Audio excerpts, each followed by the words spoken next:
ವಾಲ್ಮೀಕಿ ಅಭಿವೃದ್ಧಿ ನಿಗಮದ ಅಧೀಕ್ಷಕ ಆತ್ಮಹತ್ಯೆ ಪ್ರಕರಣಕ್ಕೆ ಸಂಬಂಧಪಟ್ಟಂತೆ ಸಿಎಂ ಸಿದ್ದರಾಮಯ್ಯ ನಿವಾಸಕ್ಕೆ ಮುತ್ತಿಗೆ ಹಾಕೋದಕ್ಕೆ ಪ್ಲಾನ್ ಮಾಡಿದ್ರು ಪ್ರತಿಭಟನಾಕಾರರು. ಬಿಜೆಪಿ ಯುವ ಮೋರ್ಚಾ ಇವತ್ತು ಪ್ರತಿಭಟನೆಗೆ ಕರೆ ಕೊಟ್ಟಿದೆ. ಜೊತೆಗೆ ಸಿಎಂ ನಿವಾಸಕ್ಕೆ ಮುತ್ತಿಗೆ ಹಾಕೋದಕ್ಕೆ ಬಿಜೆಪಿಯ ಯುವ ಮೋರ್ಚಾ ಪ್ರಯತ್ನವನ್ನು ಪಟ್ಟಿದೆ. ಯುವ ಮೋರ್ಚಾದ ಕಾರ್ಯಕರ್ತರು ಸಿಎಂ ನಿವಾಸದ ಕಚೇರಿಗೆ ಈಗ ಬಿಗಿ ಪೊಲೀಸ್ ಬಂದೋಬಸ್ತನ್ನು ಕೂಡ ಏರ್ಪಡಿಸಲಾಗಿದೆ. 3 ಕೆಎಸ್ಆರ್ಪಿ ತುಕಡಿ ಸೇರಿದಂತೆ ಬಂದೋಬಸ್ತನ್ನು ಮಾಡಿದ್ದಾರೆ. ಪ್ರತಿಭಟನಾಕಾರರ ಅವರು ಈಗಾಗಲೇ ಅಲ್ಲಿಗೆ ಬಂದಿರುವಂತಹ ಪ್ರತಿಭಟನಾಕಾರರನ್ನ ವಶಕ್ಕೆ ಪಡೆದಿದ್ದಾರೆ. ಈಗ ಪೊಲೀಸರು ಪ್ರತಿಭಟನೆ ನಡೆಸೋದಕ್ಕೆ ಅವಕಾಶವನ್ನು ಕೊಟ್ಟಿಲ್ಲ. ಯಾಕಂದರೆ ಸಿಎಂ ನಿವಾಸದ ಮುಂದೆ ಯಾರು ಕೂಡ ಬಂದು ಪ್ರತಿಭಟನೆ ಮಾಡೋದಕ್ಕೆ ಅವಕಾಶ ಇರಲಿಲ್ಲ. ಆದರೂ ಕೂಡ ಬಿಜೆಪಿಯ ಯುವ ಮೋರ್ಚಾ ಕಾರ್ಯಕರ್ತರೆಲ್ಲರೂ ಇವತ್ತು ಪ್ರತಿಭಟನೆಗೆ ಮುಂದಾಗಿದ್ರು. ಸೊ ಹಾಗಾಗಿ ಪೊಲೀಸರು ಈಗಾಗಲೇ ಅವರನ್ನೆಲ್ಲರೂ ಕೂಡ ವಶಕ್ಕೆ ಪಡೆದುಕೊಂಡು ಕೆಎಸ್ಆರ್ಪಿ ವ್ಯಾನ್ನಲ್ಲಿ ತುಂಬಿಕೊಂಡು ಹೋಗಿದ್ದಾರೆ.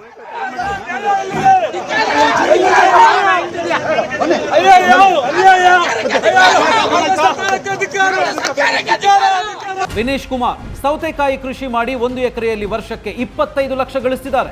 ನೀವು ಕೂಡ ಅವರಿಂದ ಕಲಿಬೇಕಾ? ಅವ್ರ ಜೊತೆ ವಿಡಿಯೋ ಕಾಲ್ನಲ್ಲಿ ಮಾತಾಡಬೇಕಾ? ಈಗಲೇ ಫ್ರೀಡಮ್ ಆಪ್ ಡೌನ್ಲೋಡ್ ಮಾಡಿ.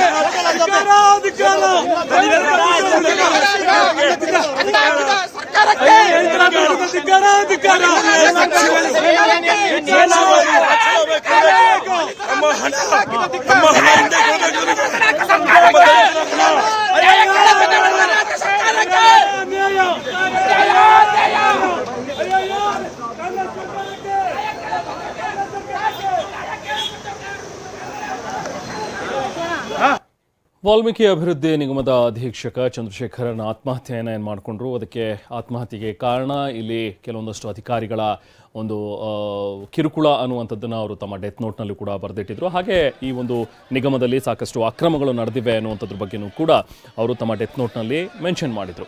ಜೊತೆಗೆ ಒಬ್ಬ ಸಚಿವರ ಹೆಸರು ಕೂಡ ಇದೆ ಅನ್ನುವಂಥದ್ರ ಬಗ್ಗೆಯೂ ಕೂಡ ಸಾಕಷ್ಟು ಸದ್ದಾಗಿದೆ. ಸೊ ಹಾಗಾಗಿ ಆ ಸಚಿವರ ರಾಜೀನಾಮೆ ಆಗಬೇಕು ಅನ್ನುವಂಥದ್ರ ಬಗ್ಗೆಯೂ ಕೂಡ ಈಗ ಪ್ರತಿಭಟನಾಕಾರರು ಆಗ್ರಹಿಸಿದ್ದಾರೆ. ಈಗ ಸದ್ಯ ದೆಹಲಿ ಪ್ರವಾಸದಲ್ಲಿರುವಂತಹ ಸಿಎಂ ಸಿದ್ದರಾಮಯ್ಯ ಜೊತೆಗೆ ಸಚಿವ ನಾಗೇಂದ್ರ ರಾಜೀನಾಮೆ ನೀಡಬೇಕು ಅನ್ನುವಂಥದ್ರ ಬಗ್ಗೆಯೂ ಕೂಡ ಈಗ ಒತ್ತಾಯಗಳು ಕೇಳಿ ಬರ್ತಾ ಇವೆ.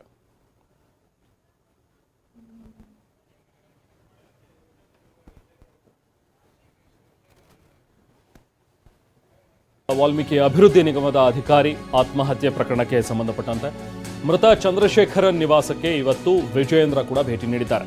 ಬಿಜೆಪಿ ರಾಜ್ಯಾಧ್ಯಕ್ಷರಾಗಿರುವಂತಹ ವಿಜಯೇಂದ್ರ ಅವರು ಭೇಟಿ ನೀಡಿ ಅವರ ಪತ್ನಿಗೆ ಸಾಂತ್ವನ ಹೇಳಿದ್ದಾರೆ. ಬಿಜೆಪಿ ರಾಜ್ಯಾಧ್ಯಕ್ಷ ಬಿವೈ ವಿಜಯೇಂದ್ರ ಶಿವಮೊಗ್ಗ ನಗರದ ಕೆಂಚಪ್ಪ ಲೇಔಟ್ನಲ್ಲಿರುವಂತಹ ಚಂದ್ರಶೇಖರನ್ ಅವರ ನಿವಾಸಕ್ಕೆ ತೆರಳಿ ಕುಟುಂಬಕ್ಕೆ ಸಾಂತ್ವನವನ್ನು ಹೇಳಿದ್ದಾರೆ ಬಿವೈ ವಿಜಯೇಂದ್ರ.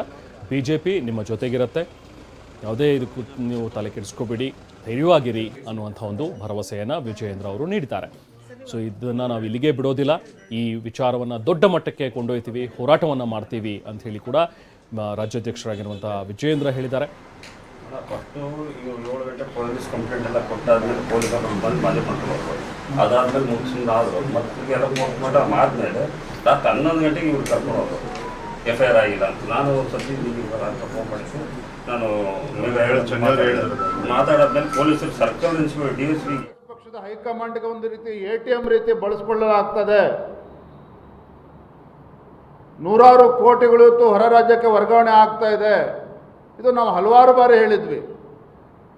ಮಾನ್ಯ ಮುಖ್ಯಮಂತ್ರಿಗಳಾದಿಯಾಗಿ ನಮಗೆ ಪ್ರಶ್ನೆ ಮಾಡ್ತದ್ದು, ಪ್ರೂಫ್ ಇದೆ ಅಂದರೆ ನಿಮ್ಮ ಹತ್ರ ಏನಾದರೂ ಪುರಾವೆಗಳಿದ್ರೆ ಕೊಡಿ ನಮಗೆ,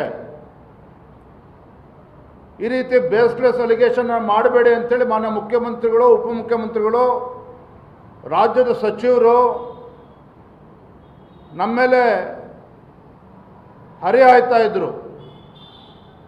ಆದರೆ ರಾಜ್ಯದ ಮುಖ್ಯಮಂತ್ರಿಗಳಿಗೆ, ಉಪಮುಖ್ಯಮಂತ್ರಿಗಳಿಗೆ